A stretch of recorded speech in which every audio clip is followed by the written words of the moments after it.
Olá, sejam todas muito bem-vindas, sejam todos muito bem-vindos. Este é o Espiritismo Simples, o seu podcast sobre a doutrina espírita de forma simples, como ela deve ser. Chegamos em nosso episódio de número 83 e hoje nós vamos falar sobre o casamento espírita. Existe casamento espírita? Sou espírita e gostaria de casar. Como fazer? Como reconhecer o outro e a si mesmo no casamento? E a última, casamento gay é permitido no espiritismo? Então, vamos estudar.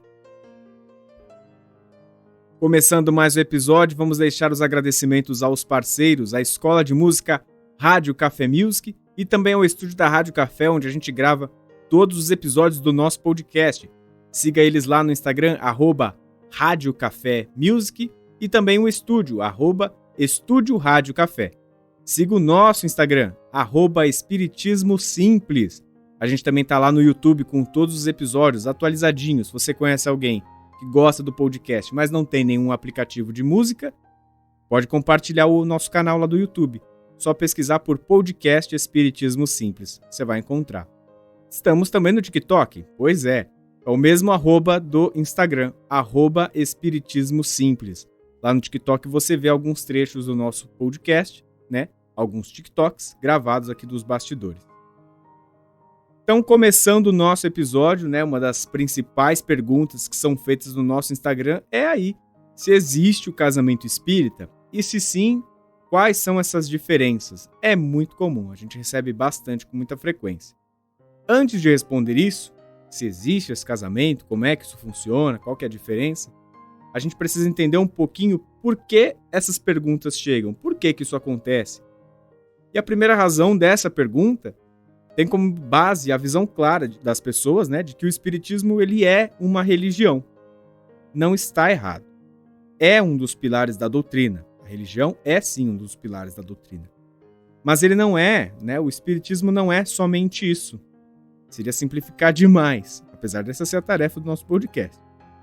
Por ter essa linha religiosa de conexão com algo que nos faz crer, que nos motiva e nos instrui, não podemos generalizar como outras religiões com seus dogmas, sacramentos, obrigações e rituais. E aqui o papo nem é para falar qual é melhor ou pior, como a gente sempre tenta lembrar aqui no nosso podcast. Quando se compreende o espiritismo como mais uma das religiões, espera-se que tenha a mesma linha das outras, mas com uma diferença aqui ou ali. Por isso se questiona tanto: tem batizado espírita? Tem alguma apresentação dos filhos na assembleia, assim como são feitas em outras religiões? O casamento não ia ficar fora disso, né? Então ele entra nessa mesma linha de questionamento. Como é que é um casamento espírita? Respondendo então, enfim, a pergunta, se existe ou não o casamento espírita, a resposta é não. Mas é um não para o sacramento, como existe na religião católica, por exemplo. É o não para o casamento como um item que é indispensável em religiões evangélicas para se manter a união de um casal, ainda que jovem. Ou seja, não tem um padre no espiritismo ou um pastor para marcar uma data no centro espírita, entrar de branco, véu e grinalda. No final das contas, seria a própria cerimônia. Temos que observar que todas essas associações e comparações que a gente faz são comuns, muito por conta dessa nossa formação em outras religiões anteriormente, ou pela influência, né, dos nossos familiares mais velhos, ou até mesmo da nossa cultura. O quanto que a gente é impactado por filmes, novelas, que acabam retratando esse momento e sempre padronizado à moda católica de celebração.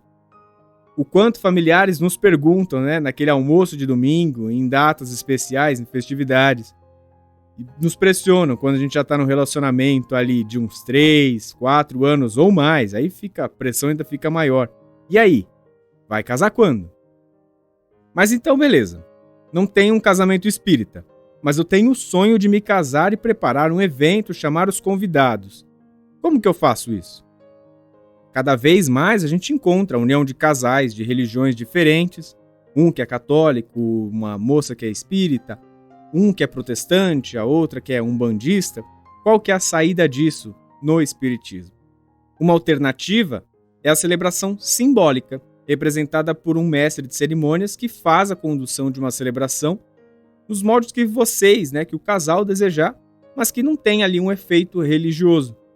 Ainda assim, é possível pedir ao mestre de cerimônias, que pode ser um palestrante, um amigo do seu centro espírita, que conduza a celebração e traga uma mensagem espírita, uma reflexão, uma poesia, uma prece, talvez uma música que marque ali o relacionamento dos dois. Existem alternativas, e ficam lindas e emocionantes também.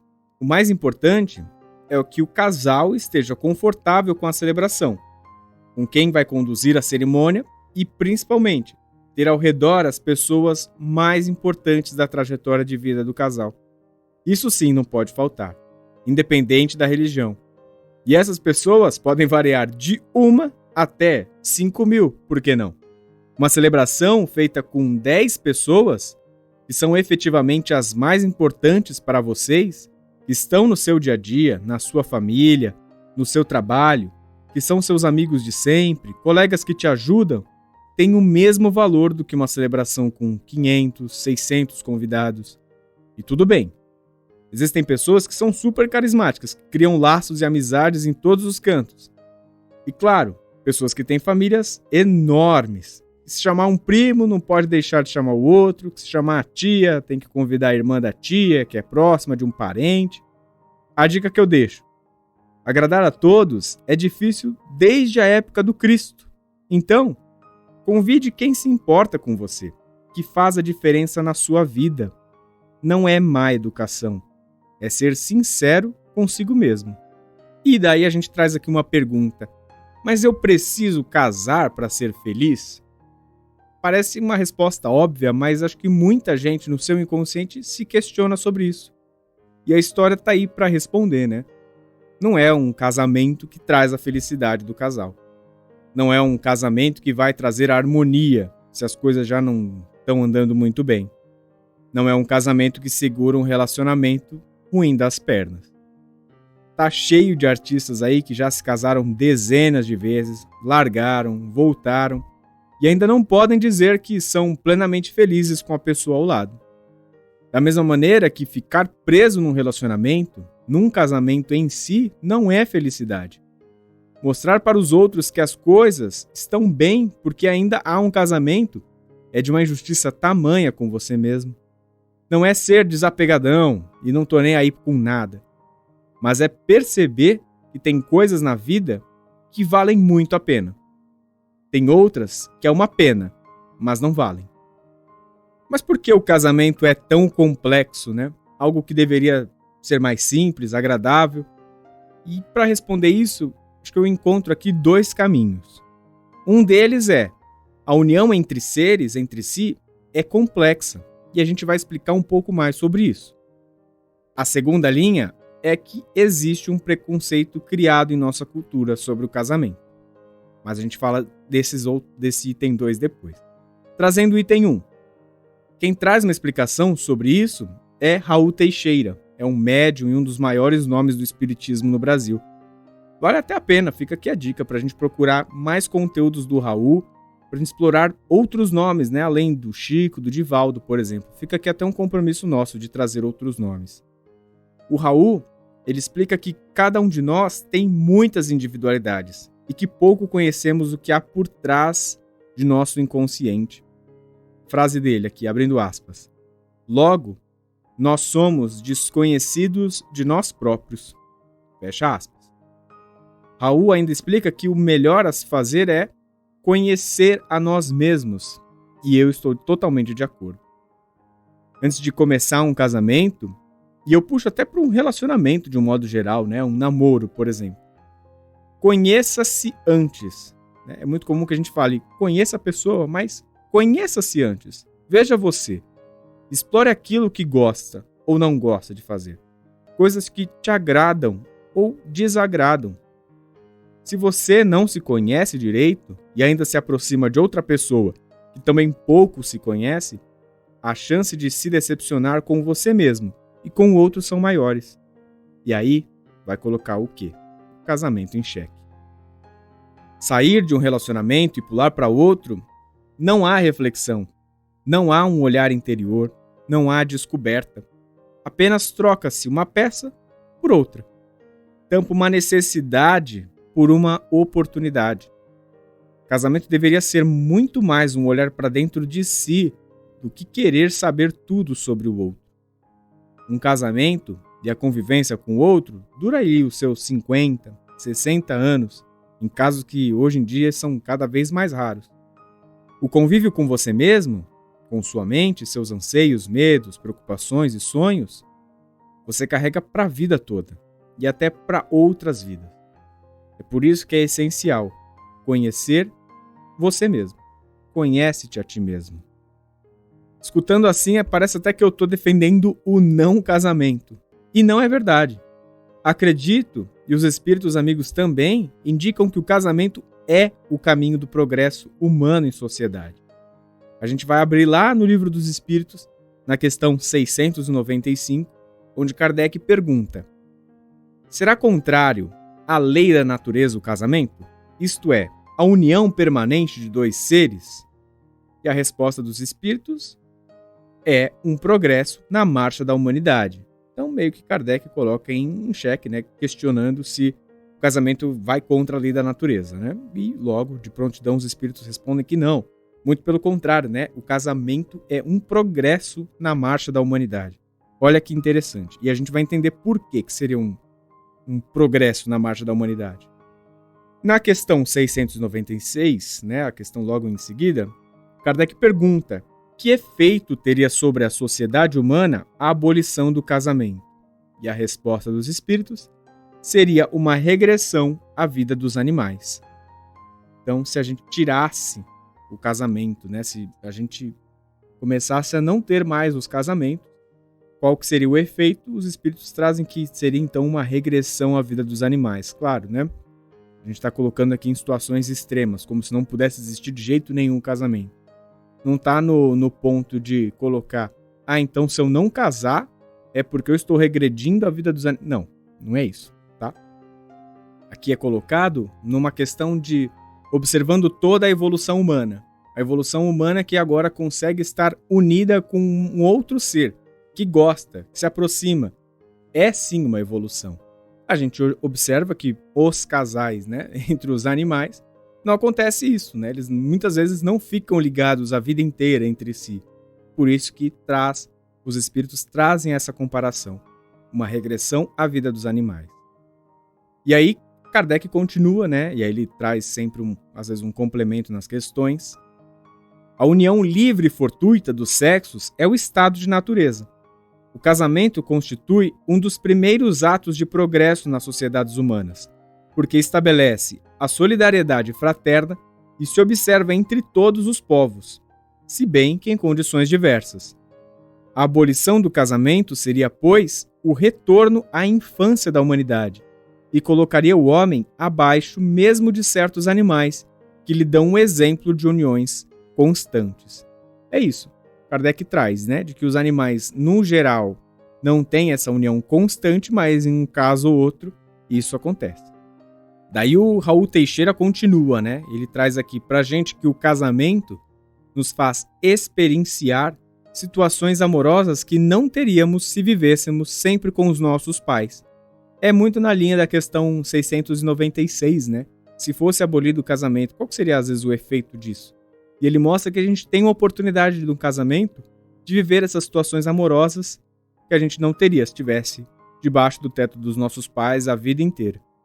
Ele continua, né, o Raul continua explicando que partimos do amor conjugal, a possibilidade do amor paternal, maternal. Então, essa possibilidade de experimentar um dia ser avô, ser avó. Por tudo isso, o casamento ele é uma escola das relações humanas. É isso. Essas possibilidades que a gente encontra no casamento são essas, né? Você tem a oportunidade de, primeiro, partir para esse amor conjugal, você e o seu compromisso com o outro dentro do mesmo teto. Em seguida, a oportunidade que você tem, ou não, de ser pai, de ser mãe, depois de ser avô, de ser avó. E isso nos qualifica, né? São experiências. Considerando que a nossa vida, nossa passagem terrena é uma escola de experiências, poder experimentar, poder experienciar tudo isso é assim, o que nos qualifica, nos edifica, o que nos eleva, nos traz evolução. Entretanto, você que considera casar, né, ou que já está casado, casada, é importante que a gente sempre considere a importância das individualidades. Não perca isso. Não se anule. Não se esconda. Porque o nosso espírito, a nossa individualidade, em algum momento vai vir à tona para se mostrar quem é e as necessidades que tem. Quando não somos quem somos por conta do outro, isso primeiro nos estressa, chateia, machuca e pode nos levar a níveis mais graves psicológicos e mentais. Quando for casar e tiver que dizer o sim diante de todos, tenha consciência de que você não está dizendo não a você mesmo. E aqui, acho que todo mundo conhece, né, algum caso ou se recorda de alguma pessoa próxima, algum amigo ou amiga da família que pode ter vivido por muitos anos num casamento e às vezes esse casamento terminou por qualquer motivo, ou desencarne de um dos cônjuges, ou que seja simplesmente se desfez o casamento, e em seguida a pessoa que era muito mais calada, reprimida, começa a se mostrar para o mundo. É isso, é essa individualidade que foi anulada com o casamento. E muitas vezes essa pessoa que depois começa a se apresentar é julgada, porque, nossa, olha como ela está achando que é mocinha de novo, está achando que é um molecão de novo. E às vezes não é isso, né? Tem que entender que às vezes dentro da casa deles, essa pessoa sempre foi daquele jeito, molecona, molecão, só que ela foi anulada. E aí o segundo item para a gente entender por que o casamento se torna tão complexo é a questão cultural. A gente tem uma imaturidade tão grande para entender e lidar com o casamento, né? Uma visão muito machista de que o casamento é um golpe da mulher, de que o casamento cessa a liberdade masculina, que isso vai ficando incutido na nossa cultura, na nossa cabeça. Sabe aqueles biscuits que são colocados em cima do bolo no momento do casamento, onde tem sempre uma noiva puxando o noivo pela gravata? Tem símbolo, acho que mais característico dessa imagem do casamento para a nossa sociedade? Então tá aí o caminho para a gente desmistificar essa imagem do casamento. E o caminho para isso é quebrar esse preconceito, não perpetuar esse discurso de que o casamento é uma cilada. Cilada é viver infeliz, sem se conhecer, independente de ter uma pessoa ao seu lado para a vida toda ou não. E daí, respondendo à última pergunta do nosso podcast, né, o episódio de número 83, casamento gay é aceito no espiritismo? Sim, e nem é pelo sentido prático da união de dois homens ou de duas mulheres, e sim mais amplo, de que o espiritismo ele compreende e respeita a união de todos. Se a proposta é fazer o bem, é constituir uma família que vai amar seus filhos, sobrinhos, cachorrinhos, a condição de quem se relaciona, pouco importa. O preconceito está na lei dos homens e não na lei de Deus ou nas leis naturais. O amor, ele não tem sexo. E assim a gente encerra mais um episódio do nosso podcast de número 83 sobre o casamento espírita. Os trabalhos técnicos mais uma vez foram feitos por Fernando Teixeira. Eu sou Bruno Sereno. Este é o Espiritismo Simples. Um grande beijo no seu coração e fique com Jesus.